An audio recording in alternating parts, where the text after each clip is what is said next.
Hello, everyone out there. Welcome back to Streaming Media Connect 2024. I am your monster of ceremonies and your interlocutor for this fireside chat. I want to thank IMAX for sponsoring this conversation. There'll be links in the chat for bios and also to the YouTube page where you're going to be able to see all the content from Streaming Media Connect next week. Put your questions in the Q&A, though, because I'm going to be looking there if you have any questions for Vikram. And then there's a ton of great content the rest of the day, tech talks, and a panel at 4 p.m. So take a look at the agenda. Steve, please put the link to the agenda in the chat.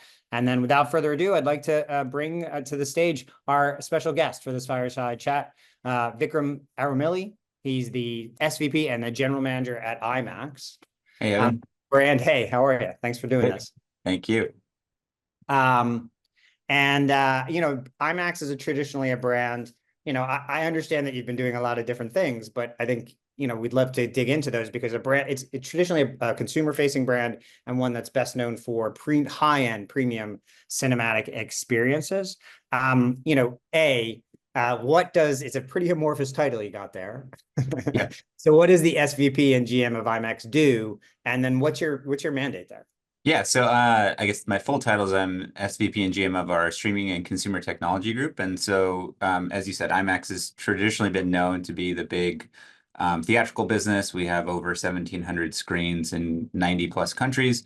But over the past few years, we've been trying to figure out, and this really accelerated during COVID, how do we take what we stand for at IMAX and move it beyond just the theatrical experience, just understanding where consumer trends are going, consumer preferences, how do we get closer to consumers in the home? And that's sort of the focus of my business is defining IMAX's presence closer to consumers when it comes to in-home entertainment, on-device entertainment.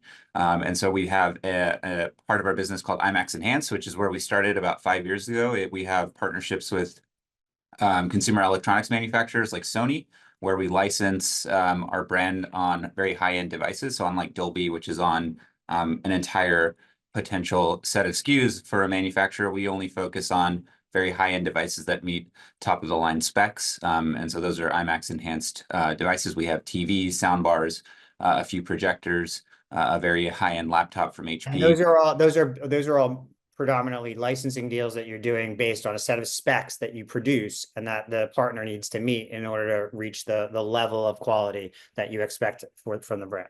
Correct. And we have our partner in that business is DTS. So we also deliver and there's a content side of the business. So Disney Plus is a big IMAX Enhanced content partner. And if you're watching a piece of IMAX Enhanced content on Disney Plus, not only do you get better picture because it's gone through an IMAX post-production process for the home, but you also get IMAX sound. So for each of our movies that we show theatrically, there's a unique audio mix that you don't get in a regular theater. And through our partnership with DTS, we're able to deliver that theatrical sound mix in the home. So that's part of the IMAX Enhanced setup. And so I have a question for you. And how long have you been there?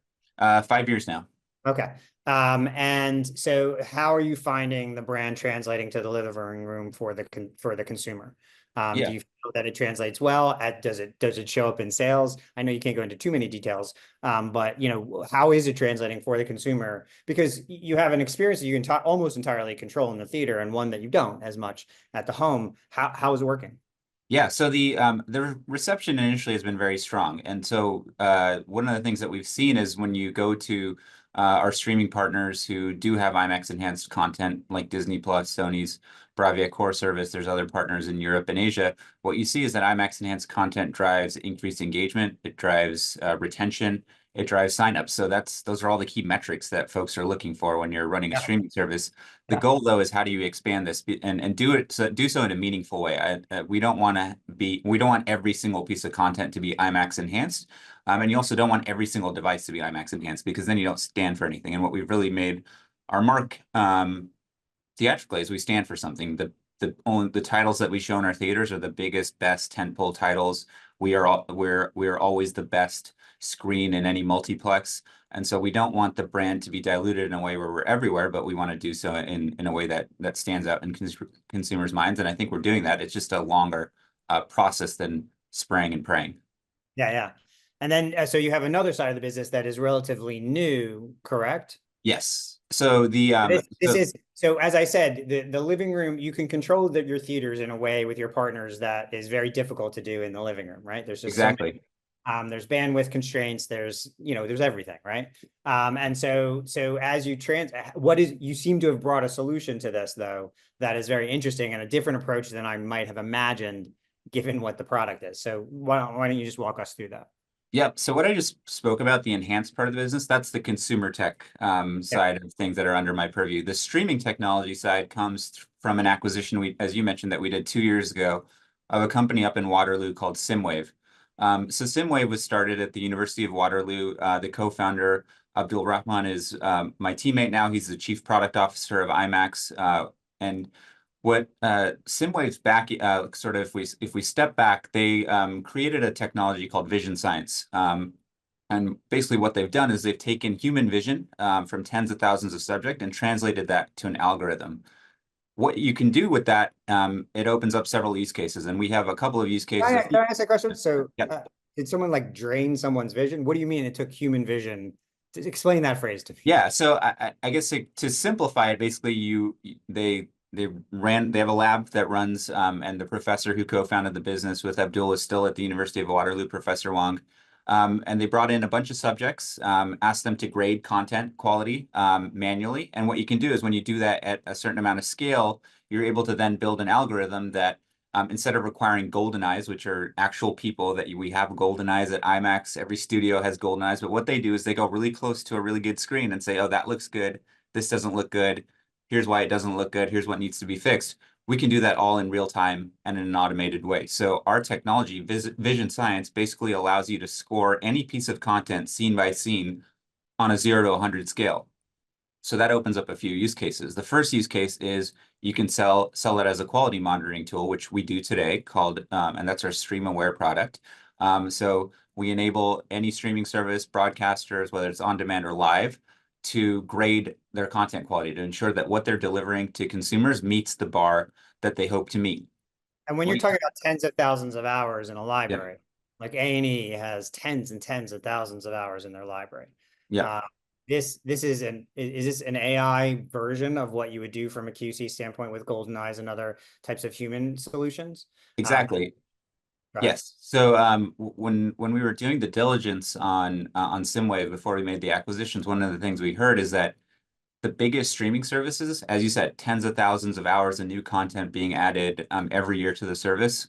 A very small portion of that is actually QC'd fully. You might do Right. some random checks throughout on a title. The bigger tentpole titles, yes, will get a full QC, but some things don't ever get looked at fully. And so there's a high risk that you're putting stuff on there that doesn't meet the standard that consumers are expecting. Again, leads to Or is issues. really truly damaged at some point too. Like Yes. that is it, because it's buried in tens of thousands. So but this also applies on the other side. If Tubi wanted to on ingest do this as well, they could run, or Amazon or any other large licensor of content. Uh, Yes. in both cases, Tubi and Amazon, you're talking about tens of thousands of hours of licensing Yeah. that they trust has been QC'd, but Right. don't necessarily always know. And that's just on demand. And then if you think about live, Yeah, there's right. there's multiples of that It's across tracked thousands of live as well. channels. Yeah. So we Comcast is a big customer, and we're monitoring thousands of channels for them 24/7. Not just in North America, but they've obviously got their European footprint. So that's a big use case too on live content. And so that's one use case of the VisionScience technology, just basic quality monitoring. From there, what we've moved into is quality optimization. So what we found is you can bring content quality down in minuscule ways that are not actually perceptible to the human eye, but actually drive significant cost savings for any streaming service when you're delivering both live or on-demand content. So Um, in this case, yep, you are actually reducing the quality of the content based on what you found to reduce costs yep. because the person's watching on a phone or on a low bandwidth or whatever. So the expectation of quality, first of all, the change in quality is imperceptible to the human eye. And then secondarily, it's just a lesser environment. So why deliver a high-end quality product to a place that's going to get buffered down to a worse product on the end? Is that a fair? Exactly, yeah. So oftentimes streamers, broadcasters are over delivering quality, so the human eye doesn't actually perceive that. Cost them money and Yes, actually creates logjam issues on the other end, correct? Correct. Exactly. And again, both applicable to live content and on-demand content. That's one use case of optimization. Another use case is there are certain instances where you're not delivering enough quality.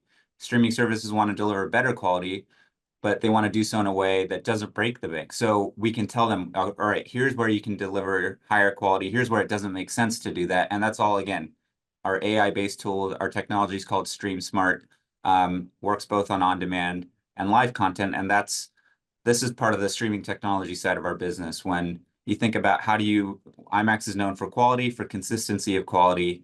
We feel like now with our streaming tech and our consumer tech, we're trying to bring what IMAX is best known for, closer to consumers in the home, on their mobile devices, anywhere they're watching content. So this is in this case, you know, the kind of core brand promise of IMAX, which is high quality video in premium environments. In this case, really is you know, adapted for the moment to say we're going to deliver the right quality for the right environment at the right moment. Yes. And in the case of your clients, this is a way, you know, and I've talked about this. I wrote about this earlier this week. I've talked about this endlessly. We're actually having a debate about AI tomorrow, whether AI is in a bubble or not. I'm actually going to take the position that AI is in a bubble, and not any reason having to do with this. But one of the things that I've said about artificial intelligence and Gen AI and these various forms of it that's coming in is that the biggest impact on media from a perspective of AI isn't going to necessarily be replacing jobs like screenwriters and actors and voiceover artists. It's going to be improving the user experience. The small, like I would like to call this, and this is really not meant to be an insult, but the boring stuff that people don't necessarily always pay attention to. And in this case, the idea that saving, you know, billions of dollars over the course of a number of years because you're adjusting the content to meet the moment and the environment without reducing the quality, and frankly, without replacing jobs, is a really good example of that.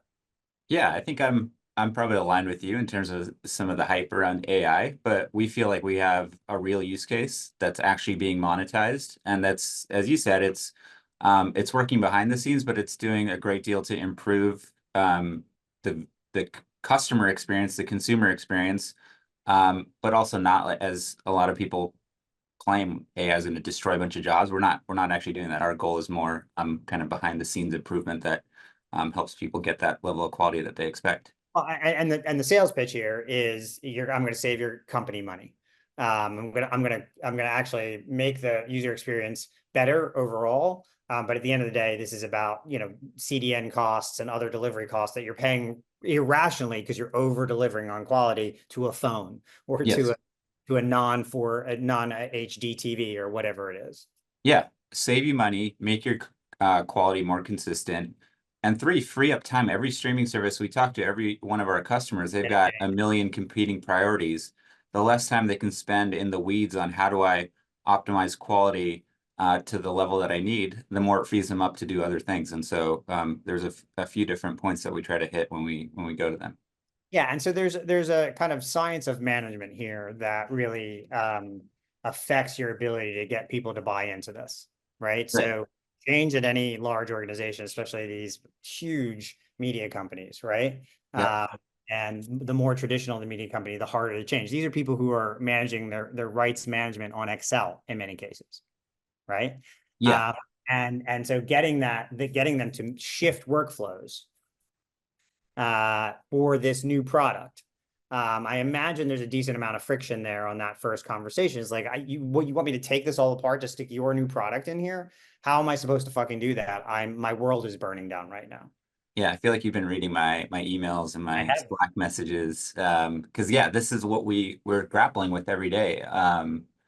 You know, you have a lot of antiquated workflows, you have a lot of very well entrenched workflows, and a tool that comes in like ours that at a high level you think is going to break a lot of stuff is oftentimes difficult to digest. But one of the good things about what we do is, you know, we're pretty light in terms of impact on existing workflows. We sit on top of existing encoding workflows for on demand. For live, we don't even kind of interact with the encoder really. So We are a light touch, but again, there's especially with the companies you're dealing with, right? They're well-established, large companies that have been around for a while. There's oftentimes resistance to change. There's a feeling of we can build this internally. We don't need external Right. solutions. So those are some of the challenges that we've faced, but I think I'm pretty confident that based on some of the customers we've been able to sign up in a very quick amount of time, people are seeing the value, and there's, I think, a huge opportunity though for us to go out and do more of this on a global scale, which is really our focus right now. And I'm getting some good questions in the Q&A here, which I will ask. Let's go right to them. And please put questions in the Q&A because that's where I'm looking. I can't keep hopping back between the chat and this, although the chat seems really active as well. How much can you save? So how do you kind of estimate the total addressable opportunity here for a partner? Is it based on their current spend and a percentage of that, or how do you project the amount of savings that a client might be able to get out of this? Yeah, so the quick number there is we save about 20% on CDN costs. The more nuanced answer there is it depends based on the type of content. What you see is with animation stuff that's a little bit simpler for us to manage. You can see savings of 30% or higher. On things that are a little tougher to encode, like live sports, the savings might be slightly less. But on average, what we see in our customers is about 20% of CDN costs can be reduced with our StreamSmart technology. And what I want to just reiterate also is this is on top of existing optimization technologies that customers might have in place, like content-aware encoding. So you already probably save a little bit using content-aware encoding. We sit on top of that and save you an additional 20%. So there isn't going to be a big, I think a lot of people, so there's this theme that I've been talking to a lot of people who do what you do over the last year and a half, which is build versus buy. And you're a product that you sell, and obviously you want people to buy versus build. But ultimately, the decider inside, which sits, at the head of a product there, and probably reports to a CEO or has a CFO on their back all the time, Yeah, is weighing this question in increments throughout their entire org chart all the time. And so in this case, I think the argument, if I'm hearing it correctly, if I can regurgitate it back to you, is you do not have to, there is no change cost here. You can plug this into your existing machine, even if you have other optimization tools, yes. and still save an additional 20 to 30% on CDN cost because we're going to optimize the content and your delivery that quickly. Correct. Yes. So we sit on top of existing tech, but what you said is right. Like I think our sales approach oftentimes has to be multi-pronged. We go to the product and technology engineering org, but we also have to hit the CEO, CFO, the person who has that ultimate P&L responsibility. Because when you tell a product officer, a technology leader that, hey, there's this new piece of technology that needs to be embedded, their initial reaction, as I said before, always is, oh no, that's going to break something that I have that's already working well, and I don't want to mess with that. But then when you get the nudge from the CFO saying, hey, you need to do this because there's X amount of savings. That's what often helps things move along a little bit more quickly. Really great question from an anonymous attendee. What's the business model? Are you taking a percentage of savings? Are you charging a fee? Is this a SaaS model? What is the business model? Yeah, so our goal is to sort of align our benefit with the benefit we're delivering to customers so that we do take a percentage of savings. There's some services or some customers we've seen who are hesitant to share some data, but we're flexible on that because we understand a lot of sensitivities around sharing specifics around CDN costs or specifics around how much is being spent. So we have some flexibility, but ultimately it rolls up to us taking a percentage of savings, whether that's based on exact data that's shared or we have a calculator that we You're putting use. your skin in Yeah. the game here. Yeah. You're not charging a fee up front. Right. You are betting on the ability to prove the product's efficability. Exactly. Yeah, we're pretty confident in what we can do. Gotcha. So we do. That's how we're set up. That's amazing. And Bruno, I think what you're asking there, although I'm not 100% sure, is could this translate into a metadata product where you can help improve the search on a platform? Does it have that level? Could this product at some point basically take the same thing from a quality standpoint and deliver like a descriptive metadata batch that would apply? You're probably not doing it today because it's a really great idea that is, Bruno thought of here, apparently. Yeah, I'm Yeah. curious if that means like searching within specific scenes or specific pieces of content. Today, we're not doing it. Yeah. It's something I think you could do. One of the things we've been looking at in terms of like future efforts is that when you think about optimization, can you train the technology so that it understands, okay, this is an actor's face. You probably don't want to reduce quality from that face, but that leaf in the background, you can probably reduce some quality there. We're not that fine-tuned yet, but you could do that. We had an interesting question that came up at a recent NAB where it was someone from a Middle Eastern streaming service where they have to censor alcohol bottles, and he asked us a similar question, like, can you search for alcohol bottles in a Right. scene so the guy who's in my post-production suite doesn't have to do that manually. It's not something we do today, but it is a potential use case in the future when you think about our ability to hone in on specifics within a scene in a very accurate way. Just a note for Steve and streaming media. I love the idea of taking one of these keynotes and bringing someone like Vikram here and then letting the audience maybe pitch new ideas for their product to see Yeah. if they can create new revenue streams, because both of those are really good ideas. Thank you, Bruno. That's an excellent question. Um, uh, Great question from Doug. How integratable? So one of the keywords I think is going to be most important in the streaming world for the next half decade is going to be interoperability, right? And you talked about how this layers on, but there's the myriad of the Tower of Babel of Mhm. tech stacks and streaming stacks across this industry is incredible, right? It's Yep. it's too complex to really imagine. What big tech is this interoperable with? So, for example, AWS Elemental or Encode or anything like that. Do you work with, or do you plug into all these different players? Yeah, so there, as you said, there's so many names, logos, and that's one of the things we've been really talking about internally a lot is how do we make this even more plug and play.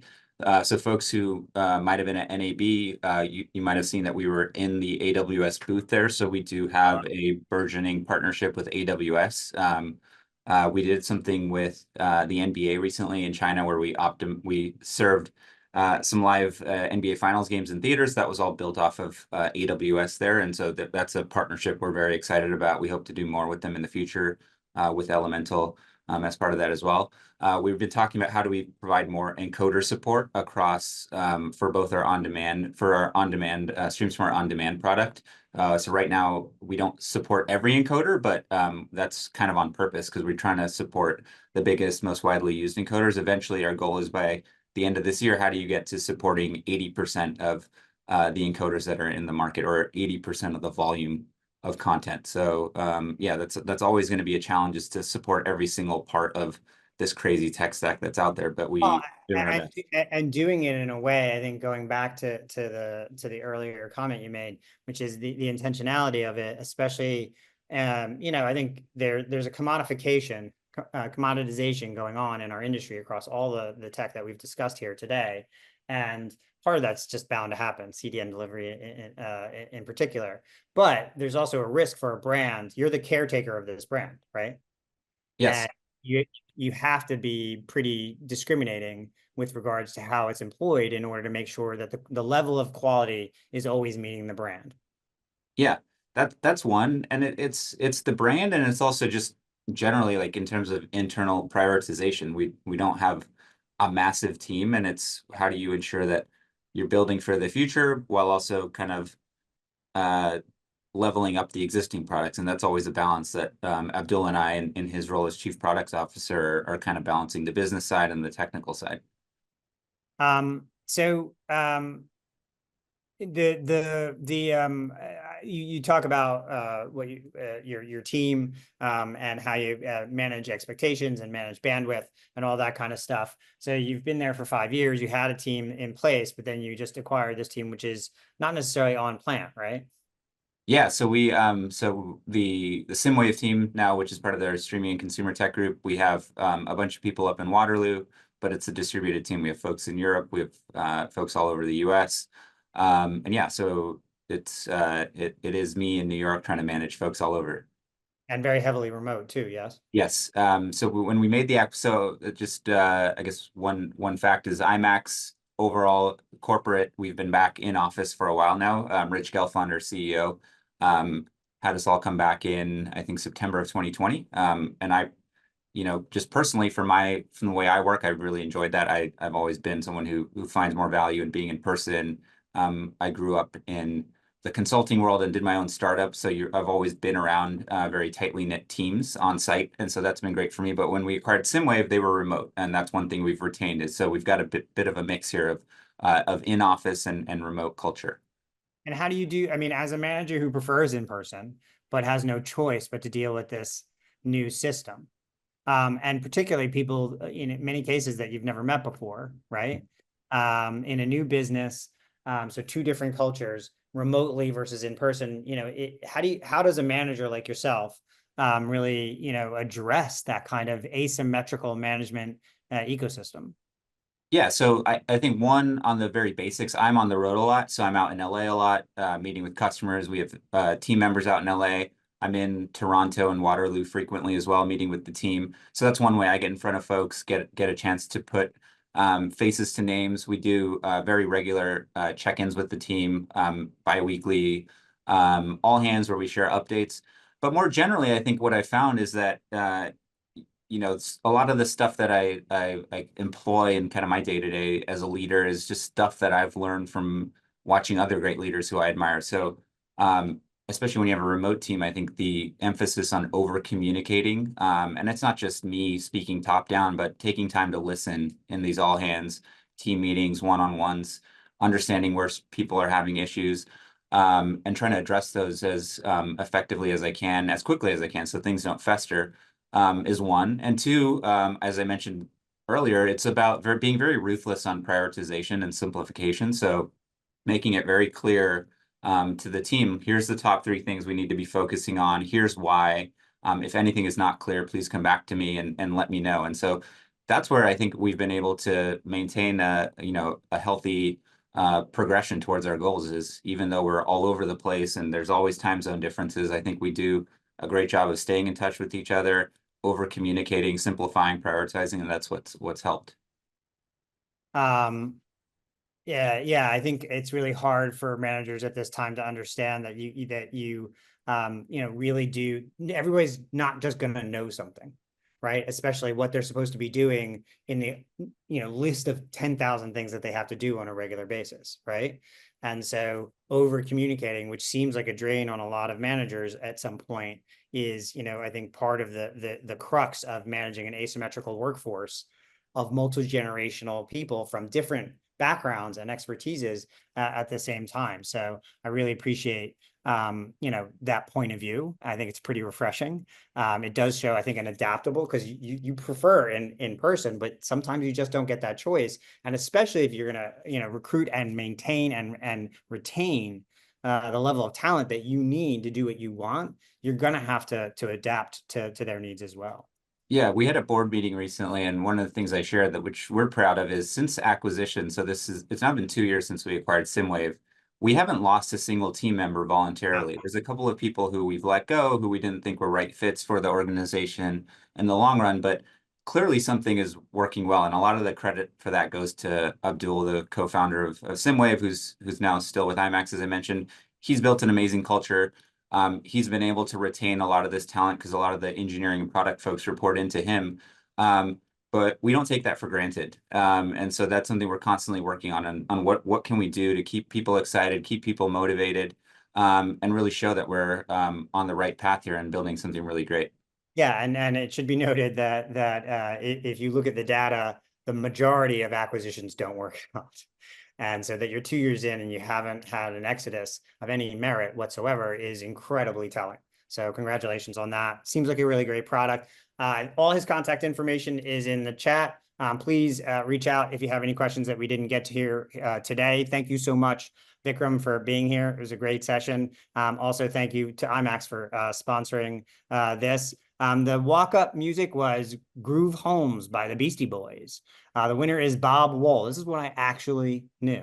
Come back in about an hour for a really great tech talk. And there's a ton of great programming the rest of the day. Vikram, again, really Thanks, Evan. thank you so much. It was a great chat. Everybody, thanks for sticking around, and we'll see you soon. Appreciate it. Take it easy.